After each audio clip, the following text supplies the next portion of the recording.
Did you see the movie Avatar? Yes, I did. Did you see it in 3D? No, I just downloaded it onto my computer for free. So you pirate movies? Yeah. I download all my music, movies, software, and TV online for free. It's great. And you don't think that's wrong? No. They make too much money anyway. Who is Hey! the actors? The songwriters? The guy who works in the mailroom at a record label? Yes. Walmart makes a lot of money too. Do you steal from them? That's completely different. Physical products are different. Online you only make a copy. Why does that matter? It's different. Creators make money by selling copies just like stores make money by selling physical product. If you take the copy without paying, they don't make money. If you take a physical product from a store without paying, they also don't make money. So what's the difference? But you can make unlimited copies online. Sharing is caring. That was too right. But it doesn't matter. If you don't pay for the copy, the creator doesn't make money. If they don't make money, they can't invest in new content. Well, all new music is crap. Then why do you download it at all? Don't you see the hypocrisy? They charge too much for CDs. I can't afford it. I can't afford $200 jeans from Nordstrom, but I don't take those either. It's different. That's not a copy. It doesn't matter. We've been over this. There's no proof that piracy hurts the music and movie business. Are you kidding me? Do you actually believe that? Think about it. If people don't pay for musical movies, revenues will go down. And that's exactly what has happened. Movie revenues are way up. That's because ticket prices are way up. But why does that even matter? Is it okay to break the law so long as the company you take from is rich? Artists make all their money touring anyway. Software engineers don't tour.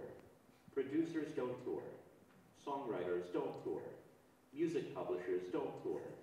And they all depend on sales of records and movies to support themselves and their families. What's a music publisher? Content owners have an outdated business model. They need to adapt to the digital market. They need to embrace technology. What does that mean? They need to use new distribution channels online, like Napster. What is so great about peer-to-peer and torrents? They are slow and the files are either virus-ridden or incomplete. Netflix and iTunes are fast, powerful, and legal. I shouldn't have to buy an entire album for only one good song. Then go to iTunes, or Rhapsody, or any other legal site where you can download or stream a song instantly. Artists don't need labels anymore. Actors don't need movie studios to make a movie. Does that mean all movies should be free? Record labels rip off artists. So do you. It's different. That's the end. That is so true, because I have a Facebook page, and every once in a while I get these free hottest in, and they're just, like one guy actually ran a torrent site in China, and he had 20,000 customers, and he polled them and said that 85% went out and bought stuff. And he was distributing movies, and he said he wasn't making any money, but I said, well, did you trade movies for other movie? And he said, well, yeah. And I said, and you were distributing movies in China? Do you know where that movie ended up? And maybe somebody made a DVD, and it's, they're selling it on the street in Mexico City now, making money. And all those things that one character was saying, I haven't seen that in a couple of years, it was pretty good. All that stuff is that EFF, public knowledge, and all those, they plant those. They have, there's an Oracle Google case, I don't know if you're familiar with it, but the judge asked them, like, what commentators have you paid to talk about this case? And Google initially denied it. Oracle gave out some names, but then the judge said, bullshit. And they said, well, they just showed people that actually just talked about that case, but it's, Electronic Frontiers Foundation, Public Knowledge, Tech Dirt, Mike Menzik, and Ars Technica. And so they have and there's actually like a history professor in Santa Cruz that writes pro-Google stuff on Ars Technica. But when you read his stuff, he says, I'm a history professor at Santa Cruz. He's not telling you that he's being paid by Google. And that's just really, really dishonest.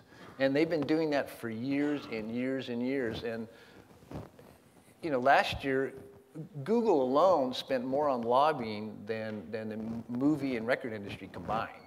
And that's not counting all the other tech companies like Facebook, and Amazon is another big tech company. I remember they gave $1 million to the U.S. Copyright Office.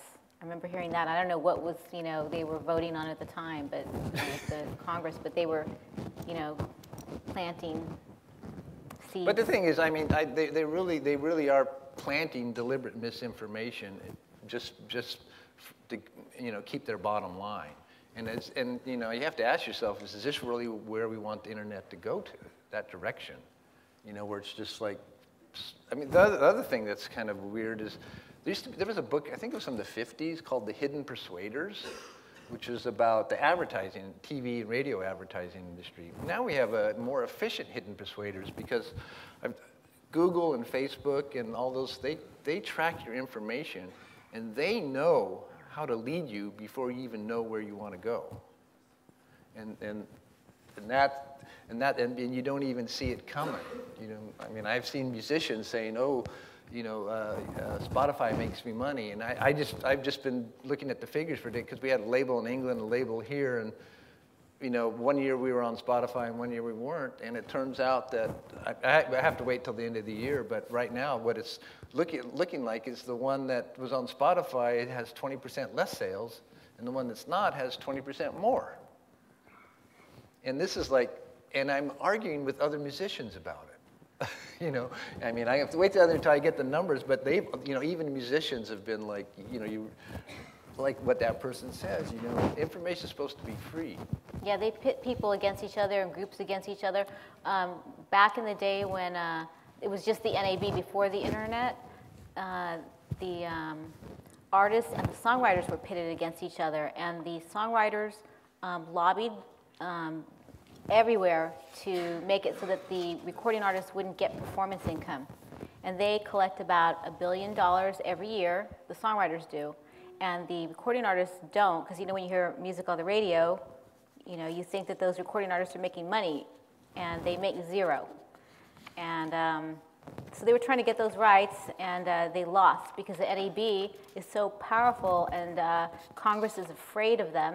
And so, because you know, there's somebody associated with the NAB in every district, so the people who are running for office don't want to alienate the local media, and so they side with them every time.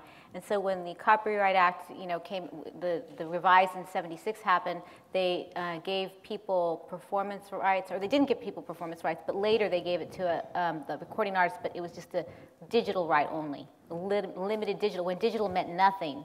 The analog losses are $1 billion a year. So just think about the last 30 years. That's $30 billion the recording artists should be making. Like, you know, and it's unfair. And of all things, the songwriters fought against them to get a full right.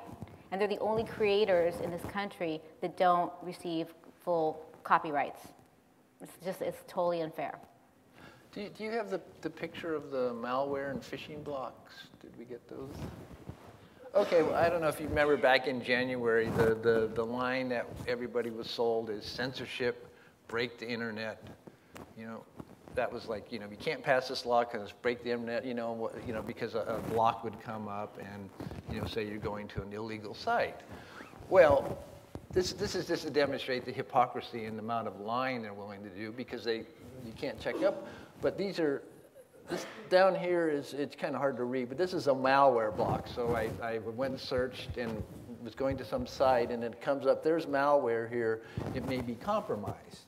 And, you know, then you can click here and continue to it if you want to. Now, is that censorship? Does anybody think that's censorship right here? Anybody? Does anybody think that's breaking the internet? Okay, and then the one above is a similar thing where this is a phishing site blocked. You know, which, you know, they'll ask you for your social security number and stuff. Is that censorship? Is that breaking the internet? Now, if you have like a pirate site where a person has not gotten the consent of the artist, that's all we want is consent of the artist, and it's important for you because you don't want your stuff used without your consent. they could have a block, you know, that said this is illegal. Wouldn't even have, you know, you could still click through it, but they wouldn't even do that. They tried to compromise. How about just to notify the, you know, the person that this site is ripping off artists, you know, just trying to guilt trip people, but they could still go through. They wouldn't do it. And that's break the internet, censorship. The bullshit part of it is because these two things, they don't make money on selling advertising. The other one, they make money from. It's really that simple. And they spread that. I mean, there was kids out protesting with signs, break the internet on that. It's just like, what was the line? It was, you know, in reality, it was like about as spontaneous as the people in North Korea mourning the death of Kim Jong-un. It's about that spontaneous. It was planned, executed, they circulated stuff. The internet is not yours anymore. Yeah, they're the misinformation campaigns. I think, is that next? Should we let it there or no? No, he showed that's what those blocks were. Okay. I mean, it's just, I guess this is being videotaped, but I said it on NPR. It's just really bullshit. You know? So here's how artists are harmed. Here's some of the specifics. We already touched upon the first one, the misinformation campaigns. Well, let me give you an example of, because there's all these pirate sites out there. One of the arguments that Spotify has made is, well, at least you'll get paid something in the pirate thing. And the same thing with like YouTube.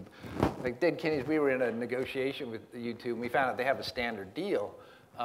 What they do is they give the creator, content creator, 55%, and they take 45%. But the catch is it's 55%, 55% of recognized income, which I've been, you know, in the music business for 25 years. I've never heard that term, but talking to people, it's something like net. So they have to take their cost, the cost of their servers, their massage rooms and 20 private chefs at their headquarters. They have to take all that off. The money they spend on lobbying, the money they give the EF, they have to take all that off. And it turns out for Google overall, like I looked at their financial reports, it's about 35% is their cost, which is very, very low for a business. Very, very nice business for them. And so they doing the math, like, so 55% of net, which would be 55 of 65%, works out to about 35%. So the content creator, the video guy, or the musician can make, you have to go ask them for it. They won't give it to you because they didn't have to ask your permission. And the other 65%, you know, Google makes their profit and they pay their costs. Well, as an example, just right now, like iTunes is total opposite. They take 30% and they pay their cost out of it, like the servers to hold the music. So they probably making a 15% profit, which is reasonable, and then they give 70% to the creators. So that's why, like previously I said, that $1.2 billion that Google's going to make in profit from YouTube is, you know, basically half of that came out of artists' pockets. They came out of artists' pockets, and if you use 50,000 as like a mid-class artist, that's 12,000 people that are like working at Walmart in the salt mines of Walmart now.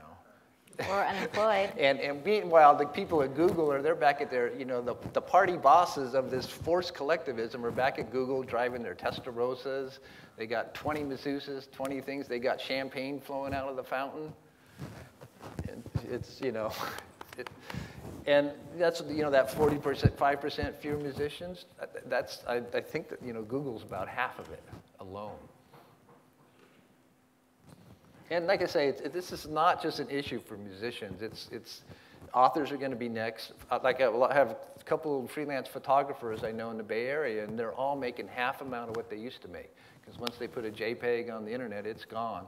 And you know, one of them's like 65 years old, and he was counting on, you know, the reuse of his photos to be his retirement. It's gone. And meanwhile, Google's making $34 billion profit off of advertising. Yeah, that's just pretty sickening. It's not Wow. America, it's like, you know, feudal France. In the 17th century, it's serfdom. It's going to be awfully boring with just Kim Kardashian as our celebrities.